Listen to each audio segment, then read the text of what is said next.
Olá, alunos de agronegócio, aqui é o professor Luiz Paloski, para a nossa segunda aula da disciplina de Noções de Gestão Financeira e Comércio Exterior no Agronegócio.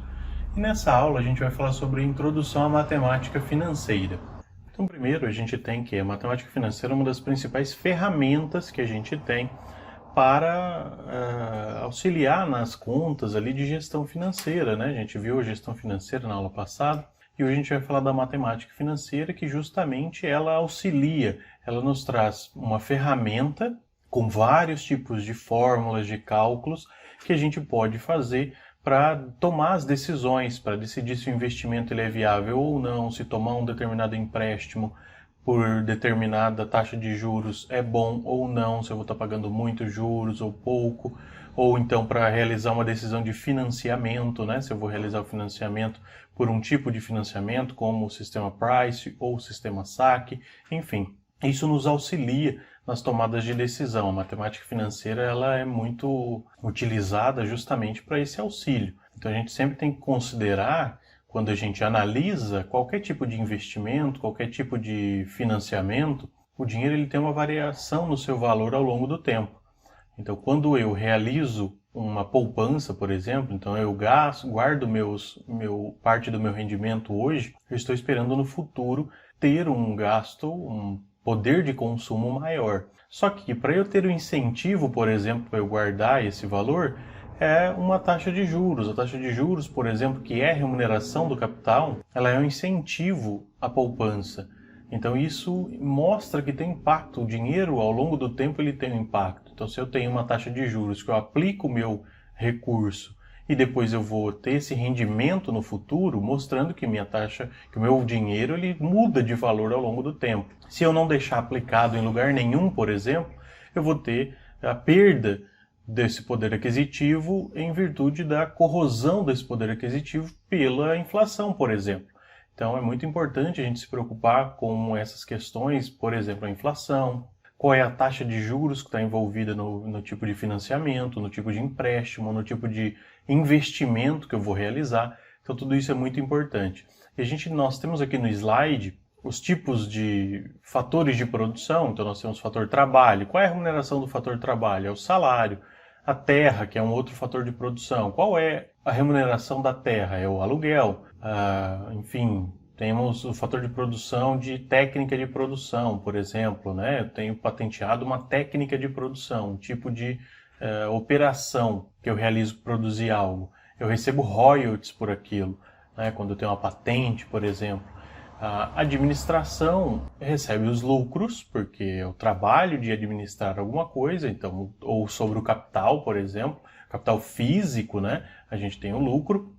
E sobre o capital financeiro a gente tem os juros. Então a remuneração do capital financeiro é os juros. Então se eu aplico, se eu empresto, se eu pego emprestado, sempre vai ter a taxa de juros. Ela é uma das variáveis fundamentais aí da nossa análise. Então sempre quando eu empresto, eu quero receber juros. Sempre quando eu pego emprestado, eu vou ter que remunerar esse capital, vou ter que pagar juros, por exemplo.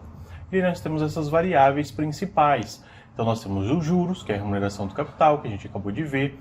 E nós temos também a taxa de juros. Os juros em si, né, que é considerada a remuneração do capital, em geral a gente trabalha com juros em valores. Então, se eu tenho, por exemplo, R$100 e eu tenho uma taxa de juros de 20%, quer dizer que eu tenho R$20 de juros. Então, o montante ali de juros é R$20, só que a taxa de juros é 0,2 ou 20%. Né? Então, é muito importante a gente conhecer ali a taxa de juros, que é justamente esse coeficiente percentual ou unitário. Sempre tem que lembrar que ela é expressa, em geral, nos exemplos, nos cálculos, nos contratos, como percentual. Então, você vai ter uma taxa de 20% ao ano, 15% ao trimestre, 2% ao mês. Só que para cálculo, quando a gente vai aplicar isso em alguma fórmula matemática, dentro da matemática financeira, a gente sempre tem que lembrar que nós temos que calcular como 0,2, por exemplo, a 20%, eu tenho que dividir por 100. Então, qualquer taxa eu vou ter que dividir por 100. Se for 20%, vai ser 20% dividido por 100, vai dar 0,2. 15%, 0,15. 2%, 0,02. Então, sempre lembrando que, quando estiver em percentual, eu tenho que dividir por 100 para eu conseguir colocar na fórmula e calcular da forma correta. Nós também temos o capital, ou valor presente, né? Pode ser PV ou C, em geral a gente utiliza PV, que é o valor presente, ou present value, que representa a saída ou entrada de capital inicial. Então, quando eu realizo um investimento, eu apliquei aquele recurso, eu apliquei R$1.000 na poupança. Então, esse valor é o meu valor presente, é quanto eu apliquei. Bem? Ou então eu peguei emprestado determinado valor, esse é o valor que é um valor presente.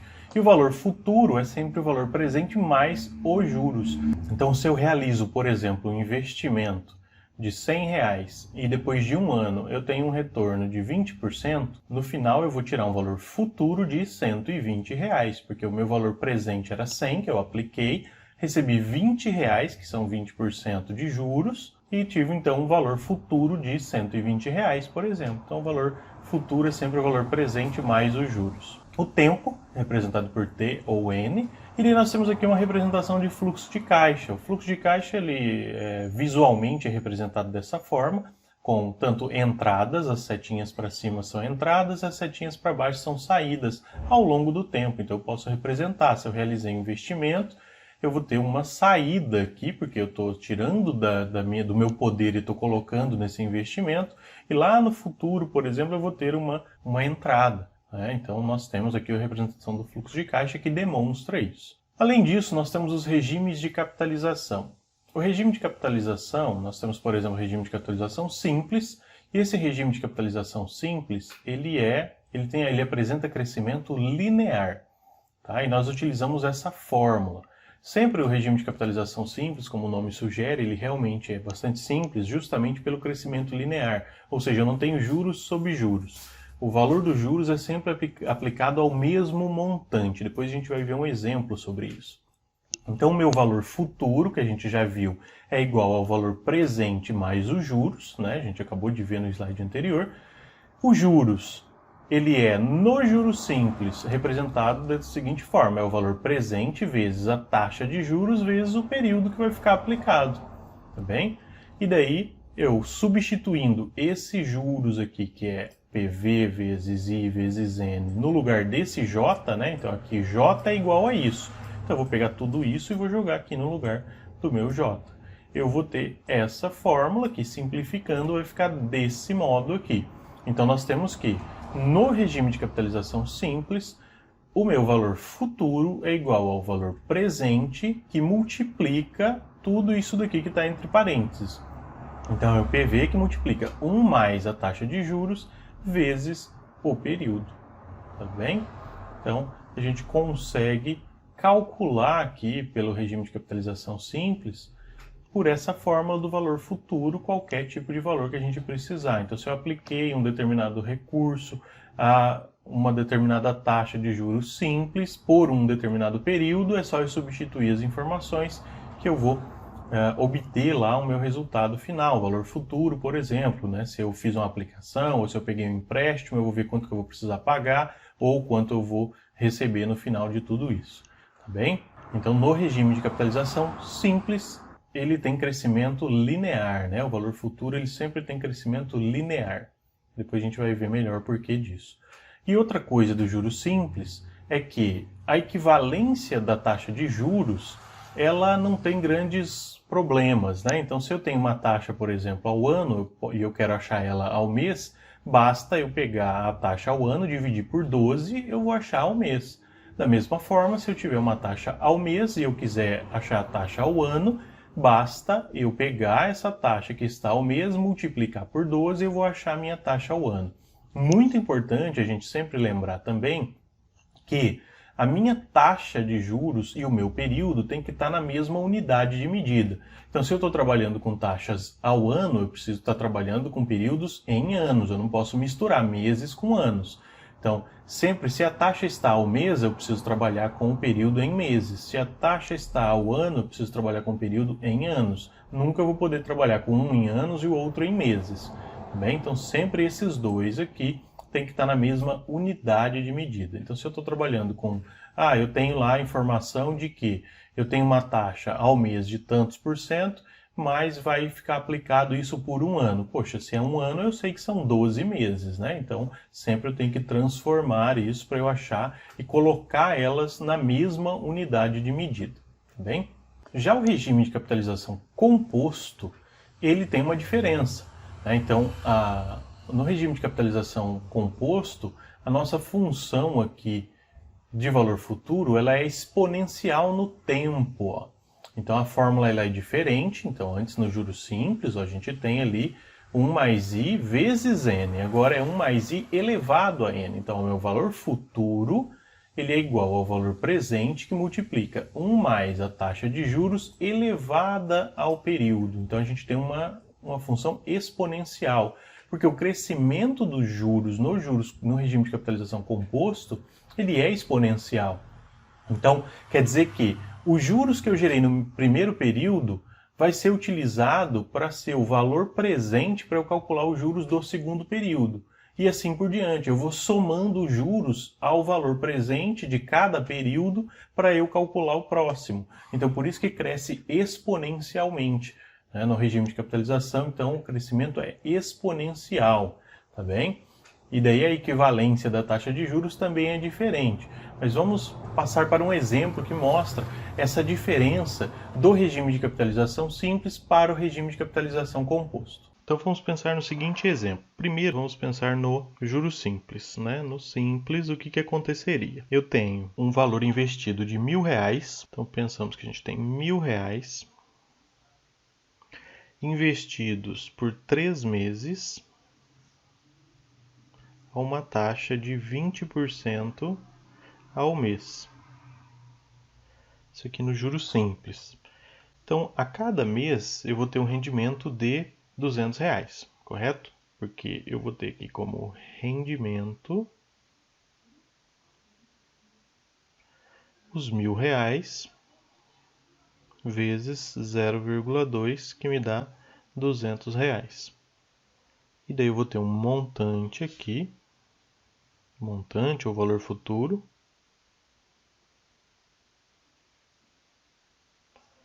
um valor futuro de 1.200, correto? Eu tinha 1.000, tive um rendimento de 200 e vai para 1.200 no primeiro período. No segundo período, eu tenho os mesmos 1.000 vezes 0,2, que é igual a 200, e isso vai ser incorporado ao montante. Então eu tinha 1.200 do primeiro mês, isso passou para 1.400. No terceiro mês, a mesma coisa. 1.000 vezes 0,2 é igual a 200.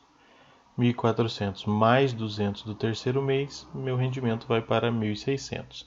Isso acontece no juros simples. Então, o juros simples tem essa característica aqui de o principal ele é sempre o mesmo, sempre R$1.000. Então, cresce linearmente de 200 em R$200 nesse exemplo. Se nós tivéssemos um gráfico com o valor aqui do montante no tempo, pelos períodos aqui que eu tenho, o crescimento do meu juros simples seria linear, tá? Uma reta crescendo aqui sempre com a mesma inclinação, e a inclinação seria justamente essa velocidade de crescimento aqui, tá bem?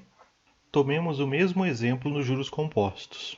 Então, um investimento de R$1.000 por um período N de 3 meses e uma taxa aí de 20% ao mês. Dessa forma, se a gente fizesse do mesmo jeito lá que a gente acabou de calcular, eu teria rendimento, fazendo tabelinha aqui, rendimento e montante. E daí eu tenho no primeiro mês, os 1.000 vezes 0,2, que me daria R$200. E daí eu teria um montante após o primeiro mês de R$1.200. No segundo mês, agora o meu principal aqui, ele não vai ser mais 1.000, ele vai ser 1.200. Ou seja, eu vou incorporar os juros no principal para calcular os juros do período seguinte. Então, 1.200 vezes 0,2, que vai dar R$200. E agora o meu montante, 1.200 mais 240, vai para 1.440. E da mesma forma, no terceiro mês, eu vou utilizar esse montante como principal. Então, 1.440 vezes 0,2, que dá 288. 1.440 mais 288 dá 1.728. Então, nos juros compostos, há a capitalização dos juros, porque agora o principal ele não é sempre o mesmo, sempre os 1.000. Não, o principal ele passa a ser, a partir do segundo mês, ele passa a ser o principal do período anterior mais os juros gerados, né? Mais os 200 aqui. Então vai ser os 1.200, que vai ser o principal para o próximo período, para a gente calcular os juros, e esses juros vai ser incorporado ao novo principal e assim por diante. Então dá uma diferença significativa quando a gente compara, né? Nesse exemplo de juros compostos, deu 1.728, na mesma taxa, com o mesmo período e o mesmo investimento inicial. 1.728 contra 1.600 aqui no nosso exemplo do juros simples. Então, colocando no gráfico, é que eu tenho uma função exponencial. Eu tenho aqui o crescimento, por exemplo, do montante, ele é exponencial em relação ao tempo. Quer dizer que eu tenho uma curva exponencial.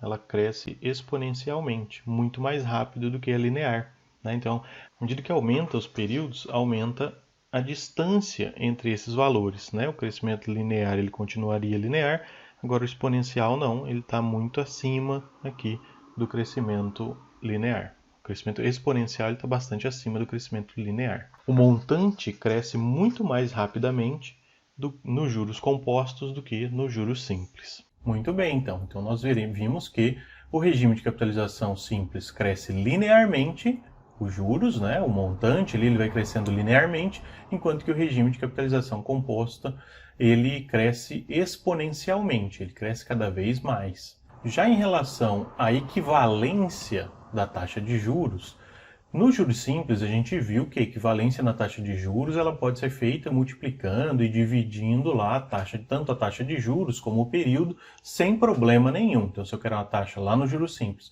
ao mês e ela está em anos, basta eu dividir por 12 e assim por diante. Agora, no regime de capitalização composto, a gente tem essa fórmula aqui. Então, eu vou pegar qual é a minha taxa de juros do período maior, que vai ser igual a 1 mais a minha taxa de juros do período menor, elevado a n menos 1.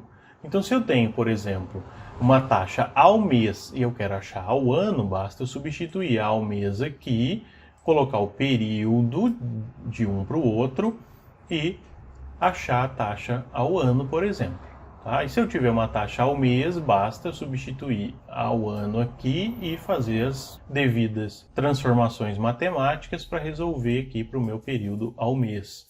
Vamos a um exemplo. Então, como eu disse, né, nós temos a equivalência aí dos juros e para essa equivalência a gente utiliza essa fórmula aqui, né? A taxa de juros maior é igual a 1 mais i elevado a n menos 1. Dois exemplos. Então, vamos supor que eu tenha uma taxa de juros ao mês e eu quero achar ao ano. Então, eu tenho 2% ao mês e eu quero achar essa taxa em percentual ao ano, né? Eu não posso, como eu disse, nos juros compostos, simplesmente multiplicar por 12. Se eu tivesse 2% ao mês no juro simples e quisesse achar em anos, bastaria multiplicar por 12 e eu teria que é 24% ao ano. Já nos juros compostos eu não posso fazer isso, eu tenho que fazer o cálculo, utilizando essa fórmula aí que está demonstrada. Então, substituindo na fórmula, eu vou ter que a taxa de juros maior, que é que eu quero achar o ano, né? E eu tenho em meses, vai ser igual a 1, que é da fórmula, mais 0,02, porque é 2% dividido por 100, elevado a 12, porque eu tenho ao mês e quero achar em anos, então é 12 meses, menos 1. Então, a minha taxa vai ser igual a 1,02, que é 1 mais 0,2, elevado a 12, menos 1.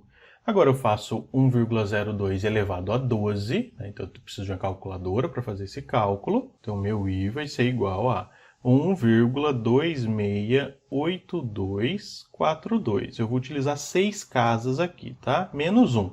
Aí eu faço 1,268242 menos 1, vai dar 0,268242. Para eu achar em percentual, eu vou multiplicar por 100, né? Porque a gente sempre divide por 100 lá no início, para achar em taxa unitária para colocar na fórmula. Na hora que a gente resolve o exercício, a gente volta para percentual para facilitar. Então eu vou multiplicar por 100, eu vou ter uma taxa igual a 26,82% ao ano. Então quer dizer que uma taxa de 2% ao mês composta ela é equivalente a uma taxa de 26,82% ao ano. Nós temos um segundo exemplo, e esse segundo exemplo ele é o inverso.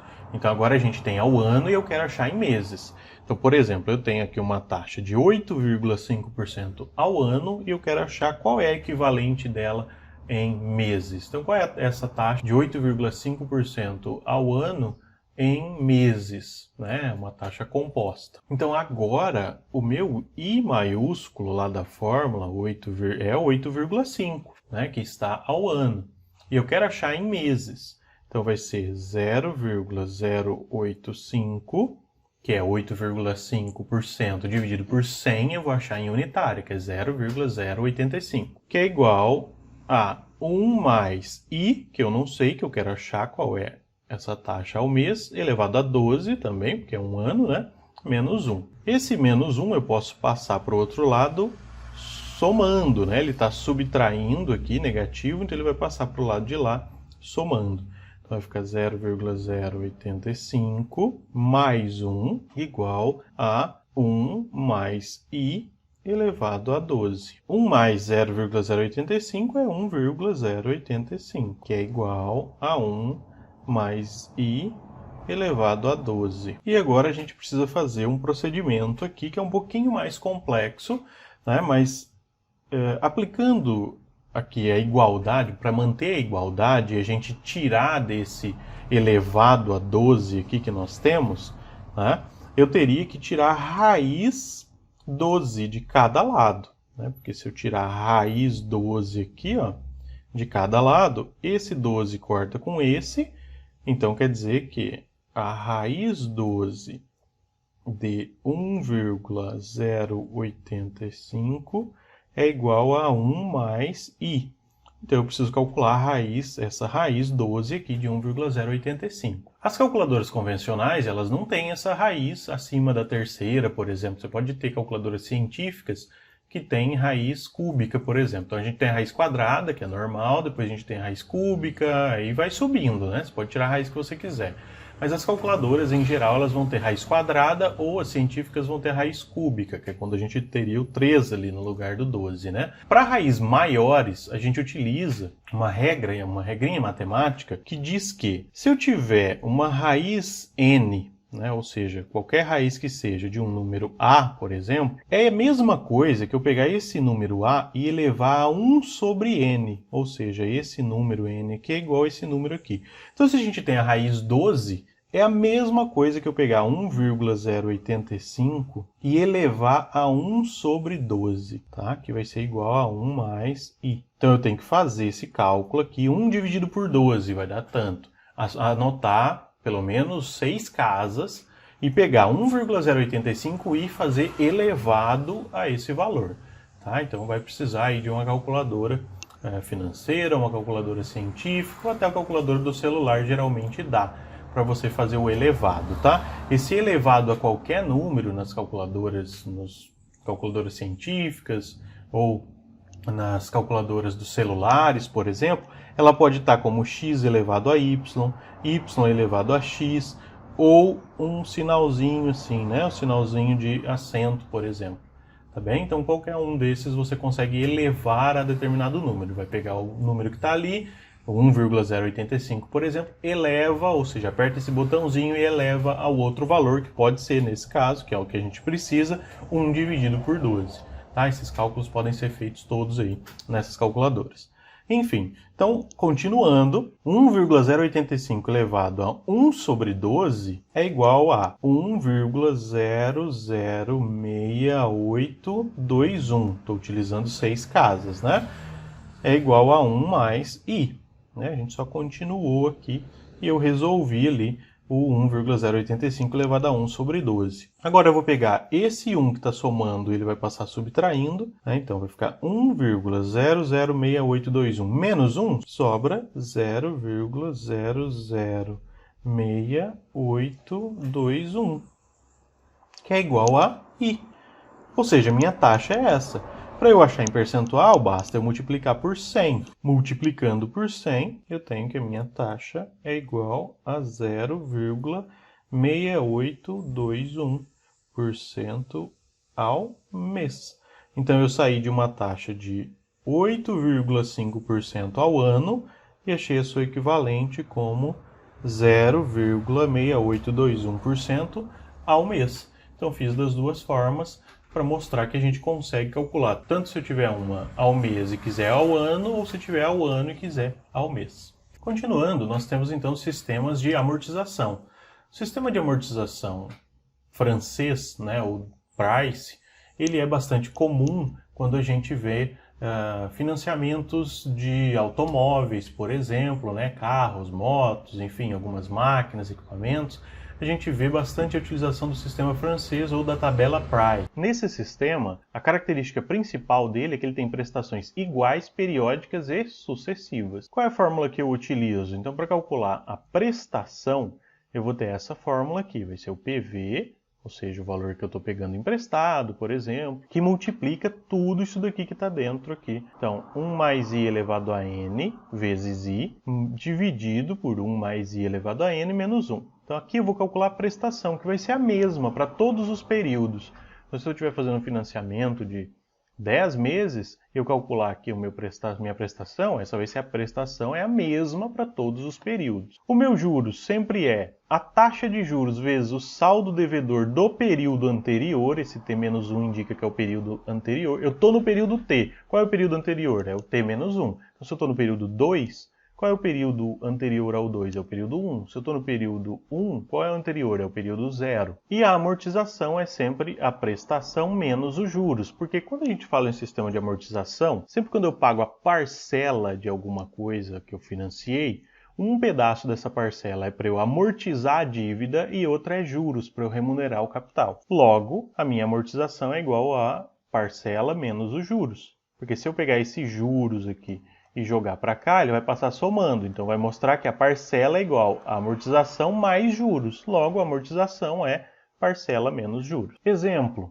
Então, nós temos aqui um exemplo de um empréstimo de R$200 mil pela tabela Price, em 4 prestações mensais postecipadas, quer dizer que a primeira vence em 30 dias, por exemplo, a juros efetivos de 10% ao mês. Então, se eu substituir na minha fórmula de prestação, nessa fórmula aqui de prestação, eu vou conseguir calcular. Basta eu pegar aqui os meus valores, então pegar os 200 mil, eu vou substituir aqui no lugar do meu valor presente. A minha taxa de juros, que é 10% ao mês, colocar aqui no lugar do I, né, 0,1, que é 10%, dividido 10 dividido por 100 vai dar 0,1, elevado a 4 meses, que é o meu N. Então, substituo aqui, faço os cálculos, eu vou ter a minha parcela de R$ 63.094,16. Como a prestação é a mesma, então basta eu substituir aqui todas as prestações pelo mesmo valor. E no material extra está disponível para vocês o cálculo passo a passo dessa prestação. Bem, o meu saldo devedor eu sei que é 200 mil, a minha prestação eu calculei, que é 63.094,16. Eu calculo meus juros, que, como a gente acabou de ver na fórmula lá, os juros é a taxa de juros vezes o saldo devedor do período anterior. Então, no período 0, que é quando eu obtive o financiamento, não tem nada, óbvio, vou começar a pagar a partir da primeira parcela. Nessa primeira parcela de R$ 63.094,16, uma parcela dela é amortização e a outra é juros. Para eu saber exatamente, então eu vou calcular qual é o juros. Então, meu juros é a taxa vezes o saldo devedor do período anterior. A minha taxa é 10%, quer dizer que vai ser 0,1 vezes, qual é o saldo devedor do período anterior? É 200 mil. Então, 10% ou 0,1 vezes 200 mil vai dar 20 mil. Para eu achar a amortização, é só eu fazer a parcela, que é 63.094,16, menos os juros, que é 20 mil, ou seja, a amortização é 43 mil. Então eu estou pagando 43 mil dos 200 que eu peguei emprestado e 20 mil eu estou remunerando o capital, é os juros que eu estou pagando. E isso continua. Agora eu sei que o meu saldo devedor no período zero era 200 mil. Como eu já quitei 43.094,16 centavos, então 200 mil menos esses 43 vai sobrar 156. 156, 905,84 vezes 0,1, eu vou achar os juros do próximo período, vai ser 15 mil. 63 mil menos esses 15 mil vai dar a minha amortização, que é 47. Aí eu faço os 156 menos os 47, vai dar 109. Estou arredondando aí para facilitar no entendimento aqui das operações. Então pego o 109, que é o meu saldo devedor, multiplico pela taxa de juros, vou achar os juros do período próximo. 63 menos os juros, vou achar a amortização. Aí eu amortizo dos 109, 52 mil. Amortizei 52 mil, vai sobrar 57 mil. 57 mil, calculo os juros sobre esse saldo devedor. Vou ter os juros de 5 mil, daí os 63 menos 5 mil de juros, eu amortizo o restante da minha dívida. Notem que na última parcela eu pago justamente tudo aquilo que eu estava devendo. Então o saldo devedor era de 57 mil, na última parcela eu quito esses 57 mil. Então, sistema francês ou price, a prestação é constante. Já no sistema de amortização constante, como o nome diz, a amortização é constante. Então a parcela varia e a quantidade de juros que eu pago também varia. No sistema francês, a gente viu que a parcela era fixa. Então, amortização e juros variavam, num mês foi 43, depois 47, então a amortização foi aumentando, enquanto que os juros foi diminuindo. Já no sistema de amortização constante, a amortização ela é constante. E daí, nesse caso, os juros vai diminuir e a prestação também vai diminuir. Como que eu calculo? Então, a amortização vai ser o valor presente dividido pela quantidade de períodos, bem simples, e o restante é igual. Então, os juros de cada período vai ser igual à taxa de juros vezes o saldo devedor do período anterior, e a parcela vai ser igual à amortização mais os juros. Geralmente, esse tipo de financiamento é utilizado para financiamento habitacional, é uma das opções de financiamento habitacional. Então, vejamos o mesmo exemplo de um empréstimo de 200 mil, só que agora pela tabela SAC, ou seja, o sistema de amortização constante, nas mesmas 4 prestações e a mesma taxa de juros de 10% ao mês. Então nós tínhamos um saldo devedor de 200 mil, no primeiro momento, que é quando eu pego esse empréstimo, não acontece nada, então a partir do primeiro mês é que eu vou pagar a primeira parcela. Então essa primeira parcela, a primeira coisa que eu faço é montar a amortização, pegar o saldo devedor aqui, ou seja, o meu valor presente e dividir pela quantidade, ou seja, 4. Então 200 mil dividido por 4 dá 50 mil. Que é a minha amortização constante, então eu posso preencher todos os campos aqui com 50 mil, que é a minha amortização. O meu juros, a gente já viu como é que calcula, é igual lá no sistema francês, que é a taxa de juros vezes o saldo devedor do período anterior. Então, o primeiro período é 20 mil, que é 10% de 200 mil, ou 0,1 vezes 200 mil, vai dar 20 mil. E daí, para eu achar a prestação, é só eu somar a amortização mais juros. Então, 50 mil mais 20 mil é igual a 70 mil. Daí eu sei que eu vou amortizar os 50 mil dos 200, vai sobrar 150. 10% de 150 mil, 15 mil. 50 mil mais 15 mil de juros é igual a 65 mil da parcela. E assim por diante. Então, chega no último período, eu tenho o saldo devedor de 50 mil, que está sendo quitado justamente na minha última parcela de 50 mil. O meu juros agora é 5 mil, porque é 10% aqui dos 50 mil que ficou do período 3. Então, a minha parcela é de 50 mais 5, que é 55 mil. Tá bem? Então, com isso a gente finaliza aqui a parte introdutória de matemática financeira. Espero que tenham compreendido. Bons estudos a todos. Me mantenho à disposição e até a próxima.